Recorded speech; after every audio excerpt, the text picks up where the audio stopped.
ओम हनुमते नमः। एक और कारण है भगवान के जन्म लेने का। त्रेता युग के समय एक पापी, क्रूर, लोभी, स्वेच्छाचारी रावण के कारण धर्म की बड़ी हानि हो रही थी। पृथ्वी पर पाप का भार बढ़ गया था। गाय के रूप में पृथ्वी देवताओं के साथ ब्रह्मलोक पहुंची। ब्रह्मा ने आने का कारण पूछा। क्या कहते हैं? सकल धर्म देखई विपरीता, सकल धर्म देखई विपरीता, कहीं ना सकय रावण भय भीता। ब्रह्मा जी बोले, तुम्हारा रूप विशाल है, स्वरूप विशाल है, उससे भी बड़ा तुम्हारा धैर्य है। किससे कह रहे हैं? पृथ्वी मैया से कह रहे हैं। अगर तुम घबरा गई तो कैसे काम चलेगा? देखो भैया, पृथ्वी हो या हम सब हो, सभी को धैर्य धर्म देता है। और जब धर्म का ही नाश हो जाए तो कैसे धैर्य मिलेगी? धर्म ही तो बताता है भैया, कर्म करते रहो, फल की चिंता मत करो। लेकिन अप्रत्यक्ष रूप से मन में धर्म यही कहता है कि तुम जो कर्म करोगे बेटा, उसका फल तुमको अवश्य मिलेगा। अगर तुम आज मेहनत कर रहे हो, कल उसका परिणाम तुमको अवश्य मिलेगा। बात सही है कि नहीं सही? अगर भले कहा गया है कि कर्म करो, फल की चिंता न करो, कर्म करते रहो, कर्म करते रहो। किसान भी क्या करता है? कहता है ये पृथ्वी का धर्म है कि मैं इसमें जुताई करूंगा, बीज डालूंगा, खाद डालूंगा, मेहनत करूंगा, तो एक बीज हमें 100 बीज बन के मिलेंगे। तो भले वो तुरंत चिंता नहीं करता है, लेकिन एक नीति तो है। अब महाराज, पूरी फसल वो काट दूसरा ले जाए, लड़के बच्चे तुम्हारे घर से बाहर जाएं, वापस अइबे न करें। आज तुम्हारा यह घर बना हुआ है, कल लौटो इस जगह घर न मिले, इधर तालाब खुदा मिले। तो ये सब अदा, कोई इससे बचाने की नीति न दिख रही हो तो लोग घबराएंगे नहीं कि कहाँ चले जाएं। तो पृथ्वी ने कहा, कब तक धैर्य धारण करे रहे भैया? जो दुनिया के नियम है उसके विपरीत काम हो रहा है। कोई पूछो तो मैं रावण का आदमी हूँ, आई कार्ड दिखाता है, मैं रावण का आदमी हूँ। कहो पूरी नदी उल्चा करके सारे मछली मार दें, कहा कि रावण की अंगूठी गिर गई थी, ढूंढ रहे थे। कोई नियम ही कुछ नहीं है। जब धर्म का नाश हो जाता है तो कोई भी धैर्य भी नहीं धारण कर पाता है। धैर्य भी धर्म के द्वारा ही धारण किया जाता है। महाराज, धर्म चरण है, यानी संविधान बना हुआ है कि अगर हमारे साथ कोई गलत करेगा तो मैं पुलिस बुलाऊंगा, सेना बुलाऊंगा, कोर्ट से हमको न्याय मिलेगा। तो यही तो धर्म है। और जब पुलिस, सेना, कोर्ट हो ही नहीं तो लोग आपस में लड़ मर जाएंगे। वही हो रहा था। जो शक्तिशाली था वो जी रहा था, जो कमजोर था वो मारा जा रहा था। सारी जीव रक्षा, मानवता, रिश्ता, अच्छा बुरा, सहयोग, नीति, आशा, उम्मीद, आज नहीं कल ठीक हो जाएगा, ये सब करने करवाने वाला कौन है? ये सब धर्म है।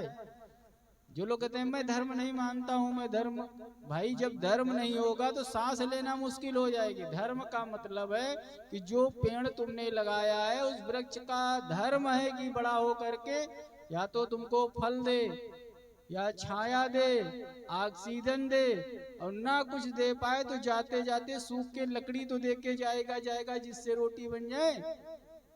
अब भैया जब ये भी नहीं करोगे तो कौन पेड़ लगाएगा? लगाएगा कोई? कोई ना कोई तो उम्मीद रहती ही रहती है। अब धर्म ही जीवन, जीव सृष्टि का रक्षक है और धारण करता है। अब धर्म ही नष्ट हो रहा था, और जब यही धर्म नष्ट हो रहा था तो आग, पानी, वायु, आकाश, पृथ्वी, सबका संतुलन गड़बड़ होने लगा। तो सभी लोग तो लुप्त होते चले जा रहे थे। कैसे लुप्त होके जाएंगे? रावण के यहाँ सभी बंदी थे। रावण जिससे कहता था जिस जगह बरसो तो बादल उसी जगह बरसते थे। अग्नि जहां जलने की लिए कहता था वहीं जलती थी। बंधुओं, आगे की कथा में आप सुनेंगे नहीं, सीता जी रो रही थी अशोक वाटिका में बैठी। हे त्रिजटा माँ, कहीं से तू लकड़ियां इकट्ठा कर दे, मैं सूल के समान रोज वचन नहीं सुन पाऊंगी, हम अपने को जला लेंगे। तो त्रिजटा क्या हंस के कहती है, मैया तुम लंका में हो, यहाँ आग भी रावण की आज्ञा के बगैर नहीं जलेगी। तो प्रश्न आएगा, लंका जल कैसे गई? तो रावण ने स्वयं आग दी थी, वानर की पूंछ में आग लगा दो। जैसे तब अग्निदेव प्रसन्न में कहीं लगाने के लिए मौका तो मिला है, तो जिसको जरा से छूते थे उसको स्वाहा कर देते थे अग्निदेव तुरंत भ्राम से। इतना जो है तो कर्तव्य अधिकार सब निश्चित करने वाला एक धर्म है। अब महाराज ये पंच तत्व भी धर्म के अंतर्गत हैं। अग्नि को धर्म बताता है क्या जलाना है क्या नहीं जलाना है, कितनी मात्रा में कब कैसे जलना है, ये अग्नि का धर्म निर्धारित करता है। नहीं तो अग्नि अगर चाहे तो पूरी एकदम से प्रकट हो जाए तो संसार जल जाएगा, और जल वहीं अगर अपनी मनमानी कर दे तो प्रलय आ जाएगी। इसीलिए धर्म पर ही सारी सृष्टि टिकी हुई है।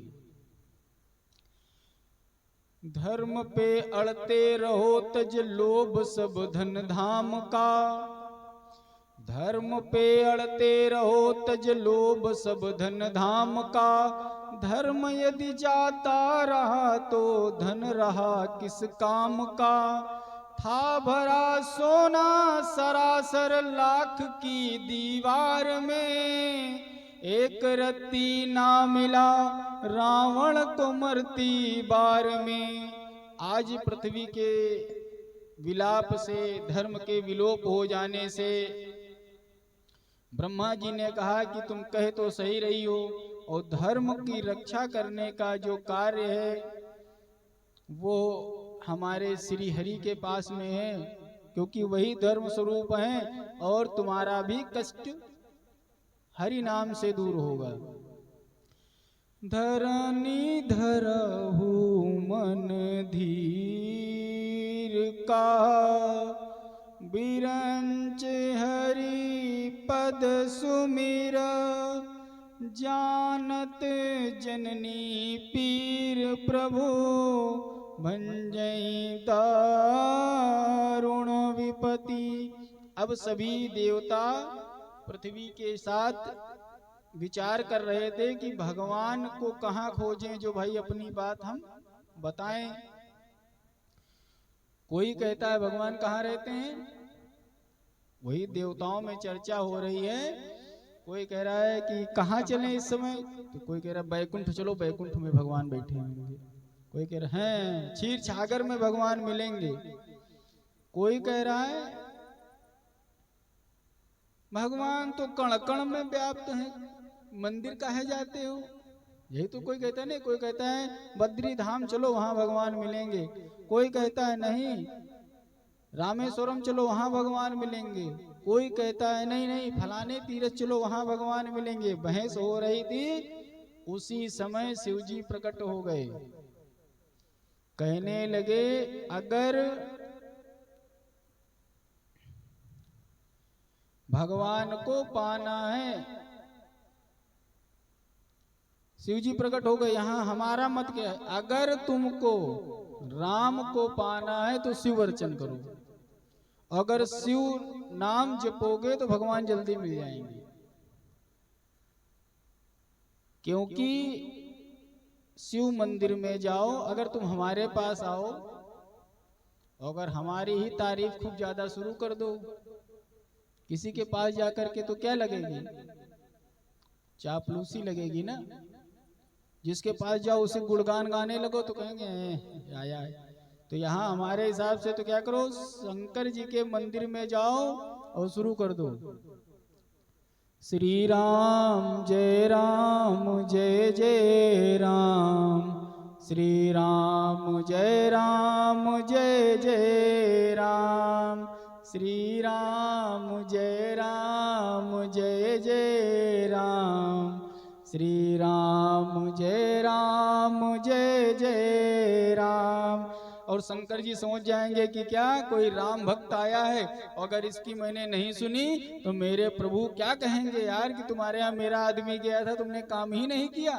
तो होशियारी है, शंकर जी से काम कराना है तो सीताराम जपो, भोलेनाथ प्रसन्न हो जाएंगे। और जब भोलेनाथ के मंदिर में जाओगे तो सीताराम जपो, और जब सीताराम जी के पास जाओ तो श्री श्याम सदाशिव हर हर महादेव। तुरंत श्री राम कहेंगे मेरे प्रभु का आदमी आ गया कोई। अब ये भगवान ने भेजा है, इसके मन में आई ये बात, तो मेरे प्रभु ने भेजा है, तो जो है बता दूं, काम कर दें। बोलिए सियावर रामचंद्र की जय। तो जिसके पास जाओ, इसीलिए जानते हो, एक तुमको हम शॉर्टकट बताएं, राज की बात बताने जा रहे हैं। क्यों सब लोग वृंदावन में राधे राधे जपा करते हैं? काम कन्हैया से कराना होता है। तो राधा जी ने कहा था हम तो तुम्हारे साथ जाएंगे नहीं, तो बोले हम तुमको बहुत प्यार करते हैं, तुम्हारे बगैर रहेंगे कैसे? तो बोले हम तुम्हारे भक्तों का यहाँ बहुत ध्यान रखेंगे, ब्रज सूना हो जाएगा अगर हम चले जाएंगे। ब्रज में जितने रहने वाले हैं सब रसिक जन हैं, प्रेमी जन हैं। ये प्रेम की अधिष्ठात्री देवी राधा रानी है। अगर मैं चली जाऊंगी तो ब्रज सूख जाएगा पूरा, और नहीं हम रहेंगे तो चाहे जितना सूखा पड़े, ये प्रेम के अश्रुओं से नित्य पल्लवित होता रहेगा ब्रज। और अगर तुमको हमारे यहाँ से कोई दुखी व्यक्ति पहुंच जाएगा तो मेरा नाम, तो बोले नाम छोड़ो, अगर मेरे सामने तुम्हारा नाम ले लेगा, चिट्ठी देने दूर है, तो उसका काम हम तुरंत करेंगे। तब से सब लोग संत लोग जान गए कि वहां एको बार ओम नमो भगवते वासुदेवाय श्री कृष्णाय वयम नमः कोई नहीं जपता है। जैसे ही जाता है बांके बिहारी सामने, कहीं भी शिव जी के सामने, कहीं भी, वहां क्या एक आई कार्ड चलता है, भैया बोलो राधे राधे सीताराम। एक खाली आइडेंटिटी बताना है, हाथ उठा करके राधे राधे। कान्हा कहीं भी सो रहे हो, कितने आए हैं, कोई पूछना नहीं है, क्योंकि इसने राधे नाम ले लिया तो महाराज 100 खून माफ। किसका? मेरा आदमी है। फोन जाता नहीं है किसी का, किसी अधिकारी चला जाए, तुम कितने भी पापी हो कैसे हो, लेकिन ले लिया अगर तुमने राधे नाम, तो कहना कहेंगे क्या करना आया है, देखो मेरे राधे का जो है प्यारा आया है, इसने राधे नाम ले लिया है। तो राधा नाम मुक्ति का है। भक्तों, जो नहीं जानता है वो बड़े कुतर्क करते हैं। कल परसों मैंने एक वीडियो देखा, इसीलिए कहते हैं स्वयंभू संत की बुद्धि कब बिगड़ जाए। हम बड़े संतों के विषय में क्या बोलते हैं, एक आश्रम खोल लिया, दरबार लगाने लगे, भूत प्रेत झाड़ने लगे, और उन्होंने राधा रानी को ऐसा मंतव्य दिया है कि कहते हुए तो राधा रानी कल्याण करेंगे ना, हम उस योग्य हैं। वो इतना नहीं समझ पाए, कह रहे हैं ये बताओ कोई गर्लफ्रेंड के साथ में फोटो लग जाए तो घर वाले बड़े खुश होंगे। अब इतने ही मूर्ख हैं, अब क्या बताएं महाराज। राधा रानी पराशक्ति है, प्रेम शक्ति है, और उनको वो फ्रेंड दिखाई पड़ रहे हैं। सीता जी और भरत जी का साक्षात स्वरूप मिश्रण बन करके राधा रानी के रूप में प्रकट हुआ है। इसीलिए हम अपनी कथा में क्या कहते हैं, सुखराम राधा। भरत जी प्रेम भक्ति की एक साक्षात मूर्ति हैं, और करुणा का अथाह सागर, जो कहीं पृथ्वी किसी लोक में जानकी मैया की करुणा समा ही नहीं सकती थी, वो प्रसाद के रूप में हम लोगों को सशरीर हो गई। वही करुणा और भक्ति का स्वरूप राधा रानी के स्वरूप में मिला। अगर भगवान कृष्ण के साथ में राधा रहती तो दुष्टों का संहार न हो पाता। प्रेम लीलाओं तक रहा, कहा अगर कंस इधर आ गया तो तुम भी नहीं मार सकते हो, यहाँ उधर चले गए तब भी तुम कंस को नहीं मार सकते हो। जिस पर एक बार दृष्टि पड़ गई, अगर एक बार राधे राधे उच्चारण कर देता महाराज, तो चाहे जितना जो पाप किया करता बोलो राधे राधे, कल्याण हो जाता उसका। तो बोले जो ब्रज में एक बार पैर रख देगा और बोल देगा राधे राधे, तो बड़े सौभाग्यशाली वो व्यक्ति होते हैं जो राधे राधे का जप करते हैं।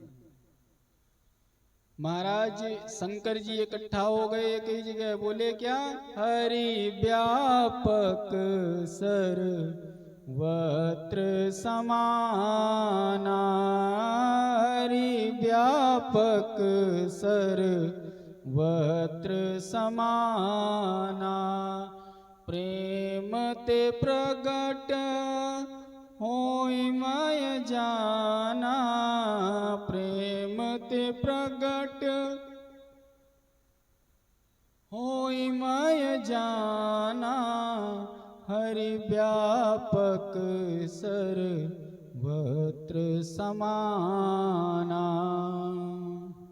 सभी लोग भगवान शिव की बात को सुनकर के साधु साधु कहते हैं। महाराज सही कहा, सुनि बिरंच मन हरसन पुलक, सुनि बिरंच मन हरसन पुलक, नयन बहनीर, स्तुति करत जोरी कर, सावधान मति धीर। सभी लोग एकत्र हो गए और शिव जी के साथ में भगवान की स्तुति करने लगे।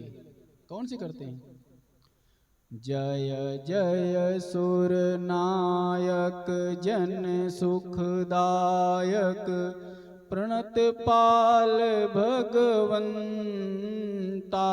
जय जय सुर नायक जन सुखदायक, प्रणत पाल भगवंता, गोदिज हितकारी जय असुरारी, सिंधु सुता प्रिय कंता, पालन सुर धरनी अद्भुत करनी, मरम न जानई कोई, जो सहज कृपाला दीन दयाला, करऊं अनुग्रह सोई। समस्त देवताओं की प्रार्थना से भगवान आकाशवाणी से क्या बोलते हैं? डरो मत, अति शीघ्र आपके मनोरथ सिद्ध होंगे। अवधपुरी मणि दशरथ राऊ, वेद विदित तेहि दशरथ नाऊ। अवधपुरी में राजा दशरथ के घर में मैं जन्म लूंगा। अच्छा, आपको बताएं कि आगे जन्म के लिए बढ़े कि ये रावण क्यों इतना ज्यादा शक्तिशाली हुआ। रावण का एक और जन्म का कारण है, वो भी बता देते हैं आपको।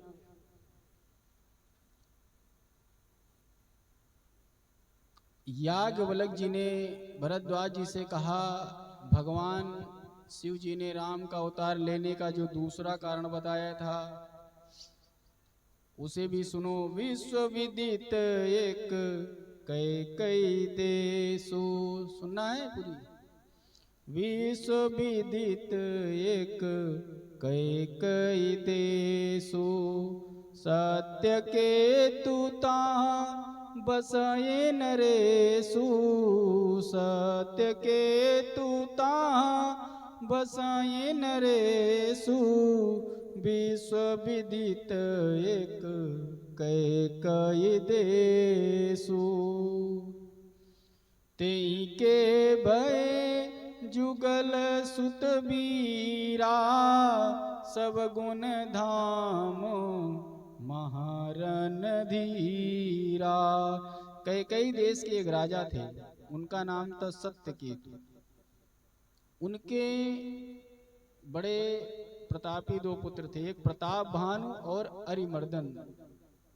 दोनों भाइयों में बड़ा प्रेम था। प्रताप भानु को राज्य सौंपकर सत्यकेतु सन्यासी हो गए। प्रताप भानु चक्रवर्ती राजा बने, किसी से मित्रता की और जो मित्रता योग्य नहीं थे उनको युद्ध में जीत लिया। राजा का मंत्री था धर्म रुचि, जो भगवान का भक्त था, नीतिवान था, समस्त सुखी राज्य चल रहा था।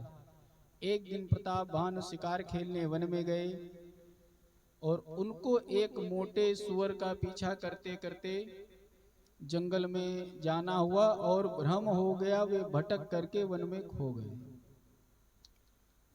फिरत विपिन आश्रम एक देखा, तहाँ बस नृपति कपट मुनि बेसा। जासु देश नृप लीन छड़ाई, समर से न तजी गयउ पराई। वन में एक आश्रम दिखा, उस आश्रम में बंधुओं एक प्रताप भानु का जो है पूर्व शत्रु, जिसका इन्होंने हरा दिया था, वो भाग करके वन में छुप करके तपस्वी भेष में रह रहा था। वो साधु बनकर रहता था और उसी शत्रु का एक मायावी असुर से मित्रता हो गई थी। आज समयवश प्रताप भानु को वही सुअर मायावश भ्रमित करके वन में लेकर गया। घोड़ा एवं राजा स्वयं भूख से व्याकुल थे। अंदर जाकर स्वयं को छुपा करके परिचय दिया, क्योंकि वीआईपी लोग, राजा लोग या कहीं बाहर जाने पर तुरंत अपना असली परिचय नहीं दिया जाता है। लेकिन इन्होंने बताया गलत परिचय, लेकिन वो पहचान गया। कहते हैं अपने शत्रु को और उधार खाने वाले को, अपमान करने वालों को कोई भूल सकता है? नहीं भूलता है। वो पहचान गया। सुभाषित रत्नमाला में कहा गया है, नास्ति काम समो व्याधि, नास्ति मोह समो रिपुः, नास्ति क्रोध समो वहनिर, नास्ति ज्ञानात् परम सुखम। काम के समान कोई दूसरा रोग नहीं है, मोह के समान कोई दूसरा गुप्त शत्रु नहीं है, और क्रोध के समान कोई दूसरी अग्नि नहीं है, और ज्ञान से बड़ा कोई सुख नहीं। उसने राजा को सरोवर दिखाया। कहा, महाराज आप बहुत भूखे प्यासे दिख रहे हैं, सामने सरोवर है, नहा धो लीजिए, घोड़े को पानी पिलाइए। राजा कहने लगे, हे महानुभाव आपकी बड़ी दया है। और फिर कहने लगे, हे महानुभाव हमें पता है आप कौन है, कहां से हैं, क्योंकि हम त्रिकालदर्शी हैं। राजा से उसने प्रभाव डालने के लिए कहा कि आप झूठ मत बोलिए, कौन है, मैं जान गया हूं तुम कौन हो, कहां से हो, किस कारण आ गए हो, मैं त्रिकालदर्शी हूं। राजा ने अपना परिचय वहां की प्रजा, एक मंत्री के रूप में दिया था। राजा अचंभित हो गए, तो महान संत है, इसने हमें पहचान लिया। तब राजा ने कहा कि आप कौन है रिसीवर? तो कहने लगे, मेरा नाम है एक तनु। जैसे कुछ लोग होते नहीं आडंबरी पखंड। मैं कहने लगे, महाराज आप यहाँ? तो बोले, जब से सृष्टि बनी है तब से मैं यहाँ रह के तपस्या कर रहा हूँ, मैंने कोई दूसरा शरीर ही धारण नहीं किया, इसलिए मेरा नाम एक तनु है। प्रताप भानु कहने लगे, महाराज आज जीवन धन्य हो गया जो आप जैसे महान संत के दर्शन हो गए, क्योंकि संसार में संतों का, ऋषियों का, मुनियों का, ब्राह्मणों का दर्शन सुख देता है। ऋषि कौन होते हैं? जो मंत्रों की खोज करते हैं, रिसर्च करते हैं, मंत्र दृष्टा होते हैं, हर वेद पुराण शास्त्रों की सेवा करते हैं, उनसे जन कल्याण होता है। आधुनिक युग में ऋषि कौन माने जाते हैं? डॉक्टर, वैद्य, आचार्य, शिक्षक, मैन्युफैक्चरर, निर्माता, जो नई खोज करते हैं। और महर्षि कौन होते हैं? जो मंत्रों के प्रयोग से शोध ग्रंथ, दिव्यास्त्र आदि, जो वैज्ञानिक रिसर्चर आज के माने जाए, जो पुराने महर्षि होते थे। और मुनि जो ईश्वर की शक्तियों का, ईश्वरीय सत्ता का पालन करते हैं, नाम जप मन को शांत करके इंद्रिय विजेता होते हैं।